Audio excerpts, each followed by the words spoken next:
안녕하세요. 저는 서울에 거주하고 있는 40대 미혼 여성입니다. 제가 오늘 청취자 여러분께 들려드릴 사연은 화장실 들어갈 때와 나올 때 다른 동서에 관한 이야기입니다. 사람이 앞뒤가 똑같아야 하는데 동서는 그러지 못했네요. 그래서 저도 시원하게 동서의 손을 놔버렸습니다. 얼마 전 힘들게 살고 있다는 동서의 소식을 들으니 그때 생각이 나서 사연을 보냈어요. 그럼 지금부터 저의 이야기를 시작하겠습니다. 제가 남편과 결혼하고 나서 몇 년 후 남편 밑에 있던 남동생도 지금의 동서를 만나 결혼했어요. 그 당시 서방님은 작은 사업체를 하나 꾸리고 있었고 결혼까지 하게 되어 집안의 경사가 끊이지 않았습니다. 평화로운 시간이 계속 흐르나 싶었는데 돌연 서방님의 사업이 망하게 되었죠. 형수님, 저 이제 어떡해요? 이제 애 아빠 돼서 앞으로 들어갈 돈이 천지인데 사업은 망하고 지금 살던 집도 넘어갈 판이에요. 뭘 어떻게 해야 할지 모르겠고 답답해 미치겠어요. 뭐? 집도 넘어갈 판이라고? 밀린 대금도 갚아야 하고 직원들 월급도 챙겨줘야 하니까 급한 마음에 집 담보로 대출받았어. 야, 임마. 아무리 그래도 집은 건드리지 말았어야지. 그럼 어떡해? 당장 사업이 위태로운데 뭐라도 해봐야 할 거 아니야. 난들 뭐 이렇게 될 줄 알았겠어? 나도 하루아침에 망할 줄 몰랐단 말이야. 고비만 넘기면 괜찮아질 줄 알았어. 그럼 대출 다 갚으려 했는데. 형, 나 이제 대출도 어렵고 어디 도움 청할 곳도 없어. 부모님께도 이미 유산 물려받아서 비빌 곳이라고는 형밖에 없다고. 형이 나 좀 도와주면 안 돼? 제발 나 좀 도와줘. 형수님, 제가 이렇게 부탁할게요. 한 번만 도와주세요. 아내랑 태어날 아기를 생각해서라도 제발 좀 도와주세요. 시아버님께서 살아생전 건물을 한 채 소유하고 계셨습니다. 그리고 돌아가시기 전에 똑같이 반반해서 남편과 서방님께 상속해 주셨죠. 남편은 아버님의 재산을 안전하게 보관했고 서방님은 그 돈으로 사업을 시작했어요. 그리고 쫄딱 망하니 살던 집이라도 넘어가지 않게 도와달라고 간절히 부탁했습니다. 남편은 울고불고 매달리는 서방님이 애처로웠는지 바로 도와주겠다고 했죠. 걱정하지 마. 네 집은 형이 안 넘어가게 막아줄 테니까. 우선 내일 당장 은행 가서 집 담보로 받은 대출금 처리하자. 그럼 집은 지킬 수 있잖아. 정말? 그게 정말이야?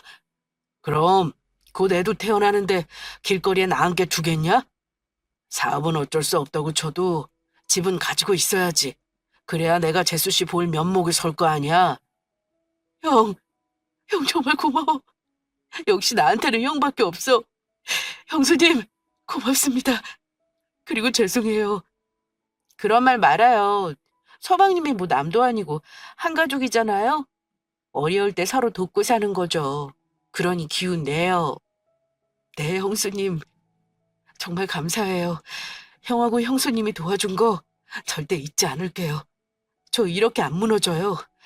태어난 아이 생각해서라도 악착같이 다시 일어설 거예요. 그리고 꼭 보답 드릴게요. 그래, 내 동생. 충분히 다시 일어설 수 있어. 한 번의 실패로 낙담하기에는 아직 젊잖아.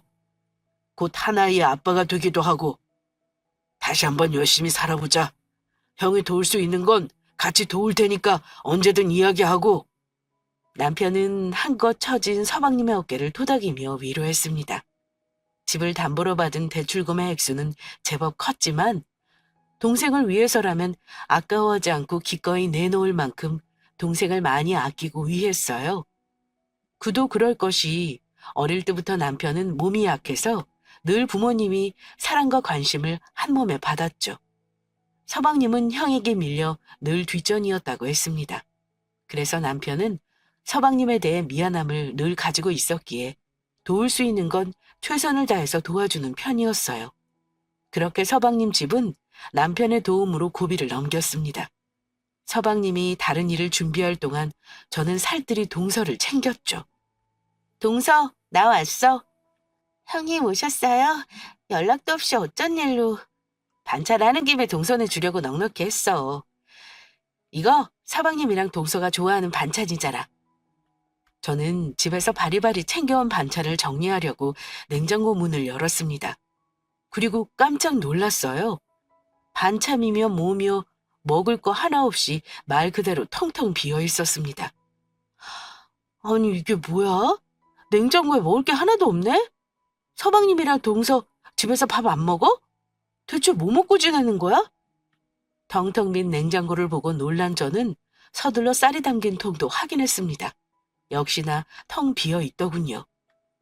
쌀도 없네. 동서, 집에서 밥 안 먹어? 냉장고면 쌀떡이면 다 비어 있고 이게 뭐야? 임산부 몰골은 또 왜 이래? 잘 먹고 살 올라야 하는데 얼굴이 왜 이렇게 헬쑥해? 걱정스런 눈빛으로 동서를 보고 있자니 동서는 참았던 눈물을 왈칵 쏟아냈습니다. 형님, 저 배고파요. 사업 망하고 그나마 가지고 있던 돈은 빠져나갈 대로 다 빠져나가고 빚쟁이들 돈 갚느라 한 푼도 없거든요. 남편은 열심히 일자리 구해보고 있지만 그 나이에 써주는 곳이 어디 있겠어요? 그러니 집에 먹을 것도 다 떨어지고 남편이랑 저 잘 못 먹고 지냈어요. 뭐? 아니 그럼 우리 집에 오지. 배고플 텐데 왜 참고 있어? 미련하게. 더군다나 애 가진 임산부가 이게 뭐야? 한참 잘 먹어야 할 때인데. 내가 다 속상해 죽겠네. 아주버님하고 형님이 우리 집 넘어가지 않게 도와주셨잖아요. 더 와달라고 하기 죄송해서 차마 말 못했어요. 가족끼리 미안할 게 뭐 있어. 힘들 때 서로 돕고 힘이 되어주는 게 가족이지. 아니다. 내가 미안하네. 동선에 어떻게 지내는지 진작 살펴봤어야 하는데 이러지 말고 우리 나가자. 나가서 장 좀 보고 동서 먹고 싶은 것도 실컷 사 먹자고. 어서 준비하고 나와. 저는 몰골이 말이 아닌 동서를 끌고 대형마트에 갔어요. 그리고 카트 2대가 꽉 차도록 먹을 것들을 바리바리 넣으며 장을 봤습니다. 집으로 돌아오는 길에는 동서가 좋아하는 소고기까지 실컷 구워 먹었어요. 임신한 사람은 잘 먹어야 해. 그래야 뱃속에 있는 애가 건강하게 나오지. 엄마가 잘 못 먹어서 아기도 얼마나 배고팠을 거야, 그래. 이거 다 익은 거니까 동서 많이 먹어. 감사해요, 형님. 고기 그만 굽고 형님도 드세요. 난 괜찮아. 나보단 동서가 더 잘 먹어야지. 나 신경 쓰지 말고 어서 먹어. 식으면 맛없어. 홀몸 아닌 동서가 걱정되어 친정엄마의 마음처럼 먹을 것도 많이 사다 주고 집에서 반찬 만들면 늘 동서네 것까지 같이 만들었어요. 또 집에 과일이나 먹거리들이 들어오겠다면 다 동서네로 옮겨놨습니다. 혹시라도 동서가 집에 음식 떨어졌다고 말 못할까봐 자주 들러서 냉장고며 뭐며 다 살펴보고 채워놨죠. 그런 저의 노력에 서방님과 남편은 몹시 고마워했습니다. 우리 집 살림하고 애들까지 키우느라 힘들 텐데 동서네까지 챙겨줘서 고마워 여보. 으잉, 별것도 아닌데 고맙기는. 맞아요 형수님. 정말 감사해요. 집 넘어간 것도 도와주시고 이렇게 아내까지 정성스럽게 챙겨주셔서 정말 감사합니다. 제가 얼른 성공해서 이 빚을 다 갚아야 할 텐데 계속 이 모양이라 얼굴 볼 면목이 없네요. 서방님, 어깨 펴요. 금방 일어나서 성공하면 이 세상에 힘든 사람 하나 없어요. 다 시간이 걸리는 법이니까 기죽지 말고 당당하게 어깨 펴고 살아요. 내가 고생하는 건 하나도 없으니까 동서는 내 친동생 같아서 더 마음이 가요. 그래서 더 잘 챙겨주고 싶고 동서는 내가 잘 챙길 테니 서방님은 서방님만 생각해요. 알았죠? 솔직히 제 집 살림하면서 동서 챙기는 게 쉽지만은 않았어요. 말 그대로 시간과 정성을 쏟아야 했습니다. 특히나 임산부라 제가 챙겨야 할 건 참 많았어요. 하지만 힘든 티 한 번 내지 않았습니다. 저를 볼 때마다 미안해하는 남편과 서방님에게 마음의 짐을 덜어주고 싶었어요. 또 친동생 또래인 동서가 임신해서 고생하는 모습을 보니 제 친동생 같아서 더 마음이 움직였습니다. 그리고 만삭이 된 동시에 건강한 아이를 출산했어요. 여자는 아이 낳고 몸조리를 잘해야 하는데 여유가 없는 동서네가 걱정되어 서방님께 먼저 봉투를 건넸습니다. 서방님, 이거 받아요. 이거 뭐예요, 형수님? 봉투를 열어 돈을 확인한 서방님은 놀란 표정을 지었습니다. 동서 애 낳았잖아요. 여자는 애 낳고 몸조리 잘해줘야 되니까 병원비랑 산후조리원 비용 대략 넣었어요. 이걸로 병원비 다 해결해요? 형수님, 이렇게까지 안 해주셔도 되는데 사실 병원비가 많이 나와서 퇴원하고 집에서 몸조리 하려 했어요. 몸조리를 어떻게 집에서 해요? 동서 친정엄마도 안 계시는데 누가 옆에서 챙겨주려고요. 그냥 이 돈으로 산후조리원에 넉넉히 있다가 퇴원하게 해요. 엄마가 몸을 빨리 회복해야 젖도 잘 나오고 애한테 좋지. 부담스러워하지 말고 내 말대로 해요. 알겠죠? 아무래도 많이 나오는 병원비를 부담스러워하겠다 싶어서 준비한 돈이었고 서방님은 눈물을 글썽이며 고마워했습니다. 처음에는 너무 도움을 많이 받아서 못 받겠다며 주저했지만 동서 몸조리하는 것만 생각하라며 주머니에 넣어줬어요. 서방님은 결국 눈물을 쏟으며 정말 감사하다고 나중에 다 갚을 테니 조금만 기다려달라며 웃어 보였습니다.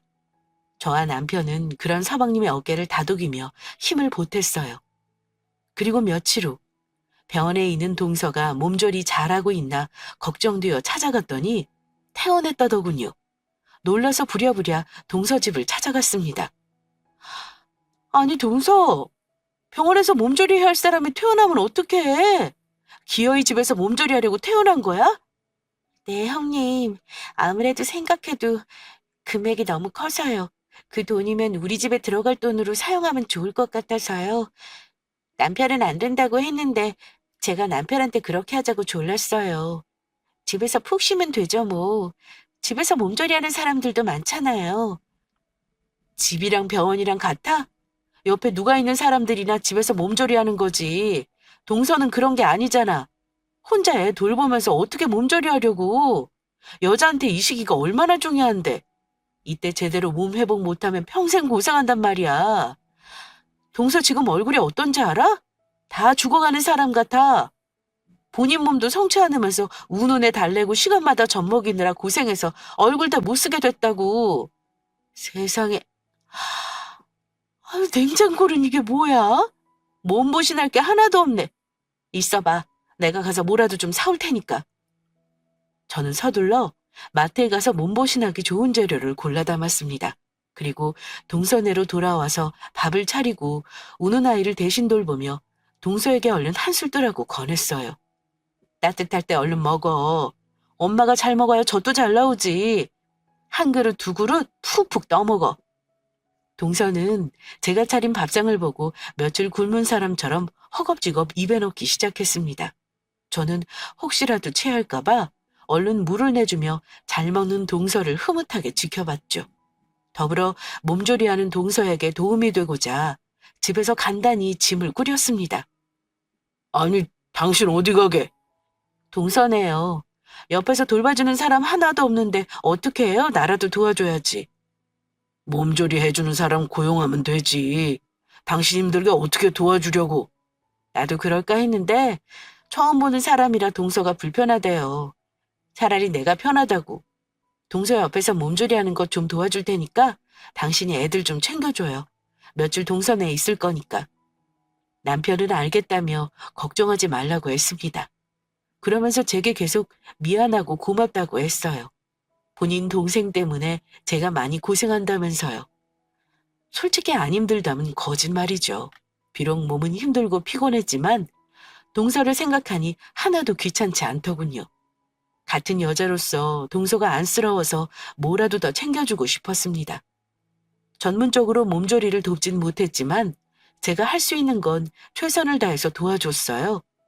그렇게 동서는 차츰 몸을 회복하며 서툰 엄마 티를 냈습니다. 저는 친정엄마처럼 젖병 소독하는 방법이며 기저귀 가는 거, 젖 먹이고 트름시키는 것 등등 하나하나 챙겨주며 알려줬죠. 동서의 몸조리가 끝난 뒤로도 저는 계속해서 동서를 챙기며 도와줬습니다. 정말 오랜 시간을요. 그러던 어느 날 동서가 우리 집을 찾아왔습니다. 형님, 죄송하지만 아이 좀 봐주실 수 있을까요? 어? 아니 왜? 무슨 일 있어? 몸도 다 회복했는데 언제까지 이러고 있을 수는 없잖아요. 남편은 저랑 아이 책임지겠다고 고생하는데 저도 남편을 도와야죠. 그래야 집도 빨리 일어설 거고 형님하고 아주버님께 진 빚도 빨리 갚을 수 있고요. 그런데 아이 때문에 제가 마음 편히 나갈 수가 없네요. 제가 밖에서 일할 때까지만 형님이 봐주시면 안 될까요? 뭐? 아직 애가 어린데 저 또 안 뗀 애를 두고 일한다고?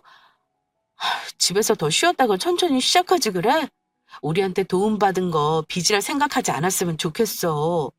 우리가 뭐 다 돌려받을 날만 기다리는 사람들도 아니잖아. 그저 서방님이랑 동서가 잘 사는 모습 하나만 된 거야. 나랑 애 아빠는 그거면 돼. 알죠. 형님하고 아주버님 마음. 하지만 남편한테 미안해서 두 손 놓고 가만히 있을 수 없어요. 뭐라도 힘을 보태고 싶은 마음뿐이거든요. 이렇게 애 봐달라는 부탁드려서 정말 죄송하고 볼 면목 없지만 도와주세요, 형님. 저도 같이 일하면 남편하고 집안 살림에 큰 도움이 될 거예요. 집에 도움이 되고 싶다는 동서의 마음을 모른 척할 수 없더군요. 너무나도 간절하게 부탁하길래 흔쾌히 알겠다고 했습니다. 동서가 나가서 일하는 동안 제가 대신 아이를 봐주겠다고 했어요. 동서는 정말 감사드린다며 제 손을 꼭 잡고 고마워했습니다. 그리고 다음 날부터 동서는 제게 애를 맡기고 나가서 일을 시작했어요. 주식 쪽 일에 관심이 있다며 친구와 함께 본격적인 주식 쪽 일을 시작해본다고 했습니다. 저는 그저 대신 애를 돌보며 동서가 잘 되기만을 바랄 뿐이었어요. 그렇게 1년이 흘렀습니다. 어느 날 남편에게서 놀라운 이야기를 전해 듣게 되었어요. 그게 정말이에요? 동서네가 정말 다시 일어섰다는 게? 그렇다니까. 나도 얼마 전에 동생한테 들었어. 재수 씨가 주식에 투자해서 크게 성공할지 누가 알았겠어?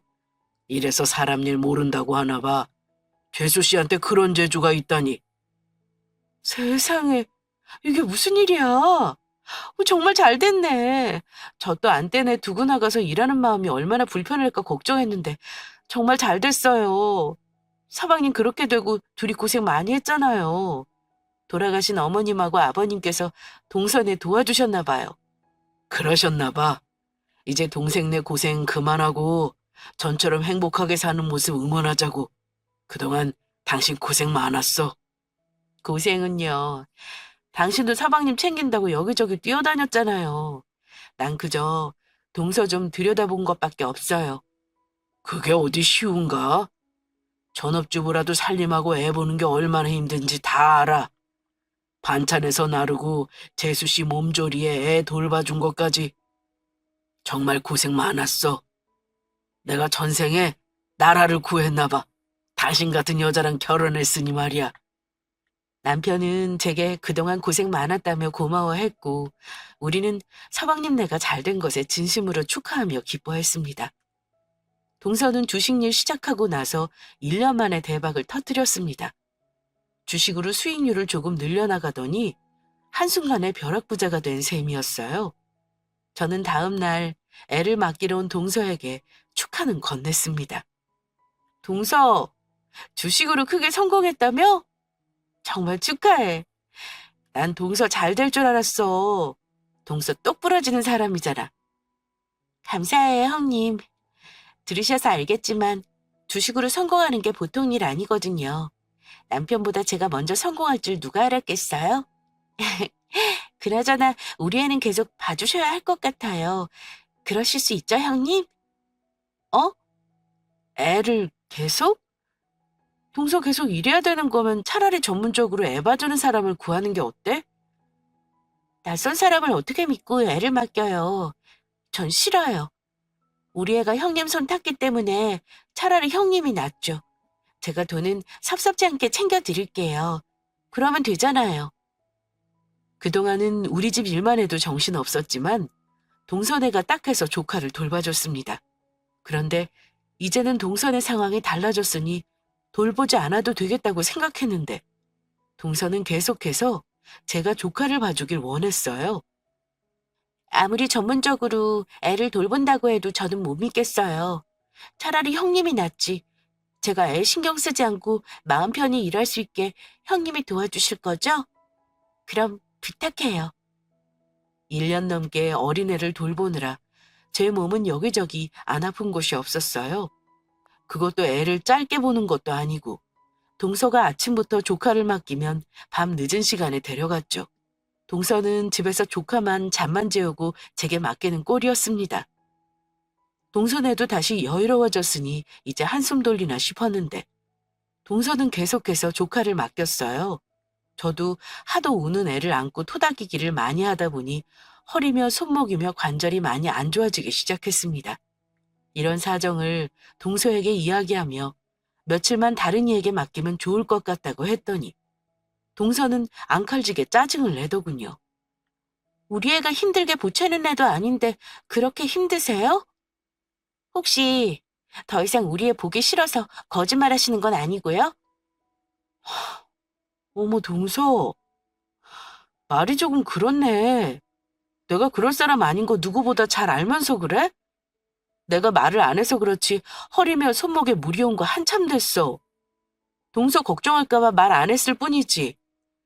아프면 진작 병원에 가시든가 하셔야죠. 인제 보니 돈을 더 달라는 거군요. 알겠어요. 무슨 말씀인지 이해했어요. 병원비 명목으로 더 챙겨드릴게요. 됐죠? 동서, 무슨 말이 그래? 내가 돈 벌라고 이러는 거 아니잖아. 아, 몰라요. 저 요즘 일 때문에 정신없고 바쁜 거 몰라요? 형님은 아직도 제가 한가하게 집에서 노는 사람인 줄 아나 본데 저 예전과 달라요. 몸이 10개라도 부족할 지경이라고요. 시간이 금인 사람에게 애 보는 걸로 힘 빠지게 하지 마세요. 돈은 얼마든지 드릴 테니까 그럼 우리 애 잘 부탁드려요. 힘들다는 제 말에 콧방귀를 끼며 돈으로 때우려는 동서. 저는 허리며 손목의 통증이 극심했지만 하는 수 없이 계속 조카를 돌봐야 했습니다. 조카를 돌보는 건 계속 힘에 부쳤지만 가장 힘들었던 건 동서였어요. 형님, 우리 애가 왜 이렇게 울어요? 얼굴 피부에 뭐가 나는지 빨갛게 일어난 것 같고 혹시 울고 귀찮게 군다고 애 때리는 건 아니죠? 동서, 말이 되는 소리를 해. 내가 그럴 사람이야? 잘 있다가도 우는 게 애지. 더군다나 지금 졸려서 잠 떼부리느라고 우는 거고. 제대로 손 탔는지 안고 토닥이게 해주지 않으면 통잠이 들지 않아서 손목이 남아나질 않는다고. 그래서 돈 드리잖아요. 애 봐주는 거로 큰 돈을 드리는데 당연히 받은 만큼 해주셔야죠. 참, 애 본인은 제가 말한 대로 해주시는 거죠? 모든 최고급으로 사용해야 해요. 우리 애는 까다로워서 싸구려는 어림도 없다고요. 참, 기저귀는 수면으로 사용하시는 거죠? 동서, 안 그래도 기저귀 말이야. 내가 어떻게 일일이 손빨래해서 사용해? 집안이라고 애 보는 것도 몸이 부족할 지경인데 어느 세월에 세탁해서 다림질까지 해. 그냥 일반 기저귀 쓰면 되잖아. 요즘 나온 기저귀들도 다 좋구먼. 형님, 아까 말씀드렸잖아요. 우리 애는 예민해서 안 된다고요. 피부가 얼마나 약한데 일반 기저귀를 사용해요? 아무리 기저귀가 잘 나와도 순면으로 된 천만 하겠어요? 인위적으로 만든 게 뭐 얼마나 좋다고. 애 피부에 안 좋으니까 천으로 된 거 사용하세요. 아시겠죠? 동서는 제가 무슨 애 돌봐주는 도움이라도 된 듯 굴었습니다. 이 시대에 순면으로 된 천을 기저귀로 사용하는 집이 몇이나 된다고요. 그게 아이한테 더 좋은 건 알지만 솔직히 제가 집에서 놀고 먹는 사람도 아니고 너무 힘에 부치더군요. 말도 안 되는 억지로 사람을 들들 볶는데 견디기 힘들었어요. 그뿐만이 아니에요.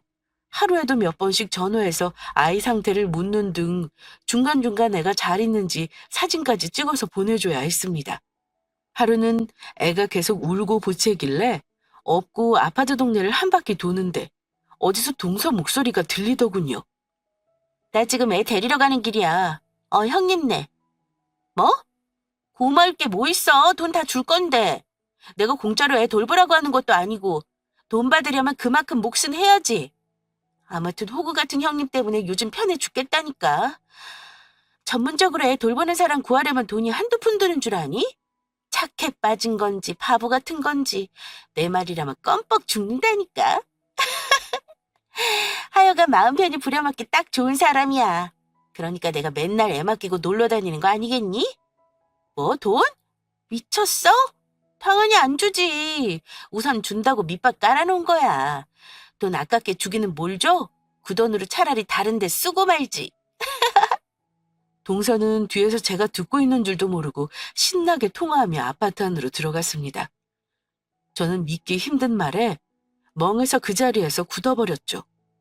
두 귀로 듣고도 믿기 힘들 만큼 엄청난 충격이라 두 발은 쉽사리 떨어지지 않더군요. 한참을 넋나간 사람처럼 서 있는데 동서한테 전화가 왔습니다. 형님, 지금 어디예요? 지금 밤 공기가 차가운데 이 시간에 애 데리고 어딜 나가신 거예요? 그러다 우리 애 감기라도 들면 어쩌려고. 진짜 내가 미쳐. 빨리 애 데리고 들어오세요. 전화로 온갖 짜증을 다낸 동서는 빨리 들어오라며 전화를 끊었습니다. 저는 전화를 끊고 복잡한 심경으로 집으로 들어갔죠. 문을 열고 들어가니 팔짱을 낀 채 저를 기다리고 있는 동서가 보였습니다. 도대체 이 늦은 시간에 나가신 이유가 뭐예요? 우리 애가 얼마나 약한데. 이라도 아프기라도 하면 형님이 책임질 거예요? 혹시라도 우리 애 아프면 그만큼 드리는 돈에서 제외할 테니 그리 아세요. 제 등에 업힌 아이를 거칠게 빼앗아가더군요. 뒤돌아가는 동서의 뒷모습을 보는데 머리부터 발끝까지 명품으로 둘러싸인 동서가 보였습니다. 반면 제 허름한 옷이 거울에 비쳤어요. 애 토 자국이며 김치 국물까지 말이죠. 너무나도 비참한 모습에 눈물이 흘렀습니다. 그렇게 희생하며 동서를 도와줬는데 이 꼴이 그 결과라니.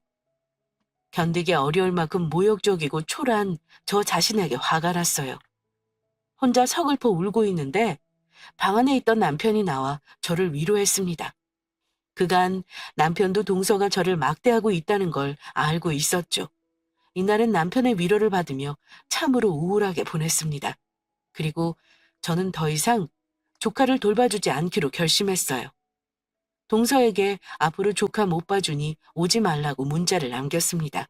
그러자 동서가 잔뜩 뿔이 나서 애를 안고 집에 왔어요. 형님, 이런 법이 어디 있어요? 갑자기 하루아침에 애를 못 봐주겠다니요. 그럼 저더러 어쩌라고요? 일하지 말란 소리예요?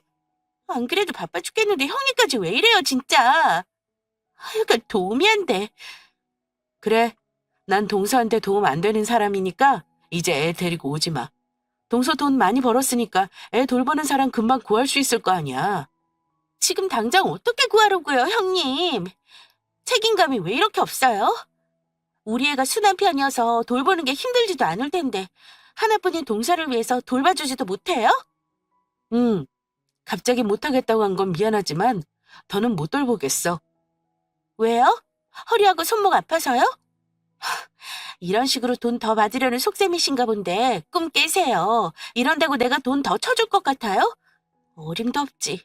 너무 기분 나쁘고 어이없어서 애 돌봄 값도 안 줄 거예요. 어차피 줄 생각 아니었잖아. 뭐라고요? 나 어제 동서가 전화로 하는 말 다 들었어. 어차피 줄 생각 없는 것 같은데 돈 이야기 꺼내서 뭐해? 그리고 내가 그 돈 안 받는다고 죽을 처지는 아니잖아. 난 돈 보고 애 돌봐준 적 한 번도 없어. 다 동서 생각해서 도와준 거였지. 동서가 돈 봉투 건네도 받을 생각 눈꼽만큼도 없었다고. 그런데 동서는 어쩜 그리 말할 수 있니? 나 너무 서운하고 배신감 들더라. 뭐야, 전화는 또 언제 들었대? 왜 남의 통화를 엿듣고 그래요? 엿듣고 싶어서 들은 거 아니야. 마침 동서 올 시간이고 애도 하도 앉아서 업고 산책 겸 걸으면서 동서 기다렸어. 그런데 동서 목소리가 좀 커야지. 온 동네가 떠나가게 깔깔 웃으면서 내 이야기하는데 어떻게 안 들을 수 있어? 아, 그래서 지금 기분 나쁘다고 애 안 봐준다는 거예요? 형님 그렇게 안 봤는데 속 되게 좁네요. 친한 친구한테 뭔 말을 못해요. 이런저런 말로 떠들다 보면 마음에 없는 소리도 할 수 있는 거지. 글쎄, 마음에도 없는 소리가 아닌 것 같은데 어제 동서 말 듣고 정신이 번쩍 들더라. 내가 뭐하고 있는 건가 싶으면서 초라한 모습에 비참하기까지 했어. 동서는 머리부터 발끝까지 명품으로 휘감고 있는데 나는 동서 애 봐준다고 늘어난 옷에 이것저것 다 묻은 옷만 입고 있으니까 날 이렇게 막대하고 무시하는 동서를 위해 더 이상 고생하면서 애 봐줄 필요 없다고 생각이 되더라. 그래서 이제 애 못 돌봐주겠어. 그러니까 동서가 알아서 해. 당분간은 동서 얼굴 볼 마음도 없으니까 우리 집에 오지 않았으면 좋겠네. 형님, 지금 뭐 하시는 거예요? 다 큰 어른이 고작 그거 가지고 삐져서 시위하는 거예요? 진짜 유치해서 못 봐주겠네. 웃겨, 진짜. 형님 아니면 애 봐줄 사람 하나 없으려고요? 제가 말했죠? 저 이제 옛날의 제가 아니라고? 지질이 궁상맞던 그때의 제가 아니라고요. 돈도 많은데 형님보다 애 더 잘 봐줄 사람 하나 못 구해야겠어요? 안 그래도 형님은 전문적이지도 않고 비위생적으로 애 돌보는 거 마음에 안 들었어요. 순 옛날 할머니처럼 돌보니까 애 맡기기도 꺼림칙했다고요. 차라리 잘 됐네. 이 기회에 돈 더 주고 다른 사람 구하면 되니까. 돈 좀 아껴보려고 형님한테 맡긴 것뿐이니까 착각하지 마세요. 형님 아니면 제가 발 동동 구를 줄 알고요? 힘들 때 도와줬다고 유세 좀 떨지 말라고요. 무슨 작성이라도 했는지 동서는 있는 말 없는 말 가리지 않고 제게 막 쏟아냈습니다. 제가 왜 더 이상 애를 못 보는지 그 이유를 들었음에도 뻔뻔하게 되려 화를 내면서요. 이때 동서가 어떤 사람인지 확실하게 알겠더군요. 오만정이 다 떨어지면서 그동안 내가 바보 같은 짓을 했다는 걸 깨달았습니다. 멍청하게 헛고생만 한 거였어요.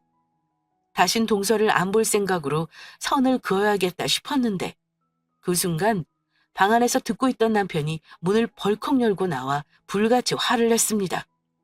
그게 무슨 말이야? 재수 씨, 지금 말 다 했어요? 사람이 염치가 있어야지. 그동안 이 사람이 재수 씨 도와준 게 얼만데 그따위 말을 뱉을 수 있냐고. 재수 씨 한참 배불러서 힘들어하고 있을 때 우리 아내가 얼마나 지극정성으로 챙겨줬어요? 반찬에서 나르고 사다 먹이까지 했어. 그뿐이야? 애 낳고 몸조리 누가 도와줬는데? 재수 씨 주식에 투자한다고 1년 가까이 다닐 동안 이 사람이 애 다 봐줬다고. 그런데 뭐? 고맙다고 저런 애도 모자랄 판에 뭐가 어째?